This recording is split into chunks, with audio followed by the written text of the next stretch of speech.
Get 5 coffins ready. Hey everyone, welcome to my guide for Danzaburou. Danza is an ability-based, early to mid-game focused hunter with great ability to either 1v1 or teamfight, or even have some 1v2 outplays to boot. As for builds, since Danza is an ability-based hunter, he has the luxury of being able to go into whatever the standard hunter build is or flex into more power-based options. Right now, I personally prefer the Evolve Rush build as it gives a good balance between early power boost and a strong late game, but the common option is going straight into Transcendence or even something completely late game focused if you like. Just use whatever power curve feels best for you. Relics wise, it speeds Aegis, no question. Not really any wiggle room for anything else. Danza's passive is very simple, so we may as well just get it out of the way. Anytime Danzaburou gains gold, other than from the base gold spooling, he stores 10% of that gold gained into a money pouch, visible here on the passive meter. Once the pouch is filled, Danza gains bonus gold and a physical power increase. Once the current pouch is filled, Danza gains bonus gold, including the gold he lost while storing it into the pouch, and a physical power increase, and then moves on to a larger pouch, which again when filled will give Danza gold and power back. He has 4 pouches total, and once they've all been filled, this passive stops taking the 10% of Danza's active gold earnings, but the power gained of course still remains. So another background passive for the books here, but of course comes with the benefit of Danzaburou being a big problem once he gets fed. Hunters benefit more than any other class in the game by being ahead in terms of items, and this passive sets him up perfectly. I'd say trying to perfect Danza's passive is a good way to learn how to farm as a hunter altogether, a bit like Thoth's passive in that regard. That said though, this passive does have the negative effect in the other direction. All of this last hitting and potentially getting fed is great, but it also means you have less of a chance to climb back from a deficit, since the passive is always taking away 10% of your gold every time you get it. So while Danza's passive is a solid tool to try to learn farm more effectively, if you're just starting in the ADC role, Danza may not be the best option, as you will get behind when you're new to the role and you will probably lose early. And that's not something Danza is really supposed to do, in large part thanks to his first ability. This ability is pretty unique, but its uses are actually pretty simple, so don't feel overwhelmed by it. Danza shoots out 3 money bags, these bags bouncing off of walls and stopping on the first enemy god hit, damaging and intoxicating them, or stopping when they reach their maximum travel distance. Once they have stopped, the bags charge and then detonate, bags which have hit an enemy god, dropping a coin that either Danza or an ally can pick up to grant Danza 10 gold, of course reduced to 9 gold thanks to his passive.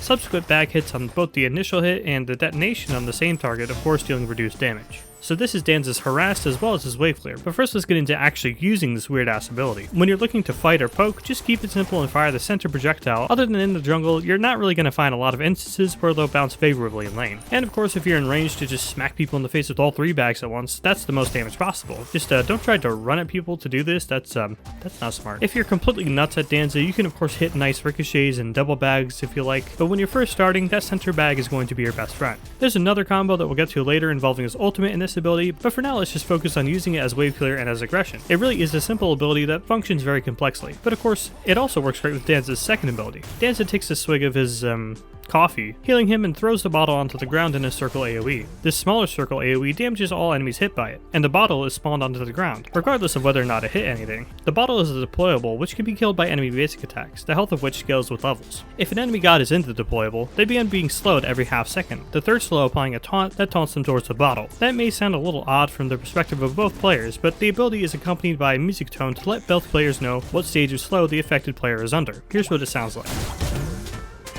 But regardless of whether or not the taunt hits, this ability landing is a great thing for Danza. Again though, let's start with actually hitting the thing. This ability has a very long windup and is one of the few abilities in the game that really benefits from quick casting. When using instant casting, the ability's landing position disappears once the ability is cast. So since the windup is so long, unless you really know the timing, you're bound to whiff this ability pretty hard. When using quick casting however, the ability's landing position is visible to you the entire time, making it much easier to hit and learning the timing too, while still maintaining the speed of instant casting. And again, once this ability hits, it's everything you'd want it to be from a hunter's perspective. A long range, long lasting AoE CC that sets you up perfectly for a few basics and aggression with your first ability, allowing for swift and heavily damaging trades. Of course with an ability this impactful, when it whiffs, you're gonna want to just back up in shame until it's back up. This ability is a very important part of Danza's trade potential, and the character is really gonna struggle in trades if you don't hit the bottle. The ability itself is excellent PL2 though. Danza isn't the most mobile hunter in the game, so having this tool, especially in the jungle, is great to have. Just try to stick to using it at your feet instead of trying to backpedal to aim it. In either situation though, when self-healing or using it for aggression, it teams itself perfectly with Danza's third ability. Danza spawns a small circle AoE at his feet. While in this circle, Danza takes reduced basic attack damage, gains move speed, and has no basic attack movement penalty, meaning casting his basic attacks doesn't slow him down. That's not all though. If Danza leaves the circle at any time, he will become a leaf, and will spawn 7 additional leaves around him, covering all 8 directions to confuse the enemy. So as you can see here, they spawn in a circle and fan out in a uniform direction, but in covering so many directions at once, erratic movements from Danza himself could easily make his leaf difficult difficult to track. In the leaf form, Danza is true stealth, meaning that no entity, not even towers, can spot Danza in this state, and Danza also gains a great amount of movement speed. But as I'm sure you can guess, Danza casting basic attacks or abilities, or taking any form of damage or CC will instantly reveal him. Yowza, that's a lot to unpack. But as this ability is a movement ability, kinda sorta, we can break it down into using it aggressively and defensively. Firstly is defensive, the most simple out of the two options. This is Danza's only escape other than his ultimate, but since escapes are very obvious in the early and mid game, i.e. just going into your tower, you're going to want to try and get crafty if you want to stay in that leaf form for long. The easiest way is looking in one direction horizontally or diagonally and starting to move towards your tower. This still makes it possible for the enemy to snuff you out, but it's a lot better than just beelining it for your tower. Again though, keep it crafty. The more complex your movements are, the harder you'll be to track. I can't tell you how many times I just slid into the jungle instead of into my tower for an escape. Now for aggression. I'm sure you've guessed this fits into the combo we have thus far. 2, 1, and now 3. Using the extra movement speed to more easily connect shots and make yourself more slippery against peel from enemy gods. From there though, you have one of two options. If it seems like a good enough trade with no real kill potential, dropping into your leaf form is the perfect way to back yourself off. Or vice versa, using this super fast leaf to close the gap even further and harass with your basic attacks. It really is an ability that lets you do it all. That said, you can skip the leaf mode entirely when chasing if you have access to your ultimate. Danza becomes CC immune and spawns his rocket, and gains access to two options. Firstly, if Danza does nothing, the rocket will fire and chase the targeted enemy, targeting being performed by simply looking directly at your intended target. The rocket explodes on contact with walls or gods, damaging and stunning it if it hits an enemy god. If Danza reactivates his ability while casting it, Danza will instead ride his rocket and become completely immune, this time steering his rocket, which again will stop on walls or the first enemy god hit. And this rocket goes far. Like, if you think someone's out of range, they're probably not. But let's get into the classic situations when it comes to movement abilities like this, using it defensively or offensively. Now, of course, if you get this ability off well before you have enemies in your face, you're gone. You're fine. But if you're already being dove on, a lot of the time using this ability will just not work out for you. You can actually flick your camera up to 90 degrees in either direction, but the hitbox of the rocket is so huge that this often doesn't work. So instead for escaping, either use this ability to ride the rocket out well before enemies are even close to you, or instead use it as self-peel and back out with your 3. But let's get to the fun stuff, using it aggressively. In lane, this ability is an absolute menace, as almost no area in lane is safe from Danza's rocket. It really can chase for almost the entirety of the lane, but which mode of the rocket is optimal? Well, riding the rocket and steering it for yourself is always preferred. That said though, this will really only work in the early and mid game, so make sure you stop relying on it as much as the game goes on, and the team fights start ramping up.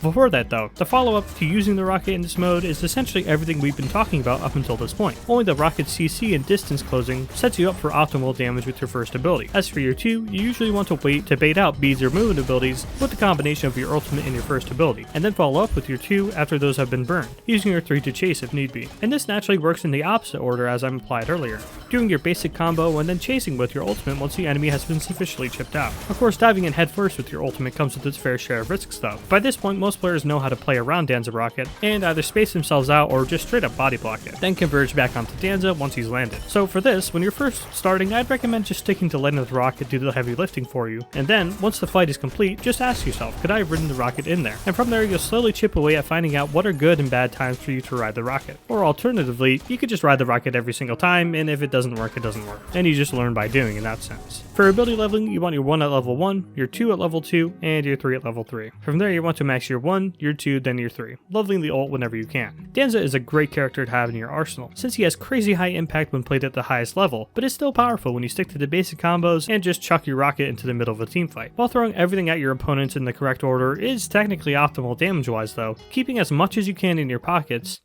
get it? While still winning trades on Danza is important too. Sometimes just focusing on your farm as well on Danza in matchups that feel stagnant or you're just not comfortable in yet is advisable too, as again, getting behind on Danza is really bad, and is the only real thing I'd say about the character that hurts him for players new to ADCs. Being an ability focused early to mid game hunter may make it seem like the more passive approach is a recipe for failure, but not really. His teamfight presence with his 1 and his 2, but especially his ultimate, is absolutely excellent. So again, so long as you stay at least even with your lane opponent on farm, you will still be a late game hunter, and no matter what, you've got great pop-off potential. So while being excessively aggressive during the laning phase is Danza's calling card, it's not strictly necessary to perform well on the character. So take things slow while learning him, while keeping in mind just how potent his early game really is. That's all I have on Danza for now. Thanks for watching.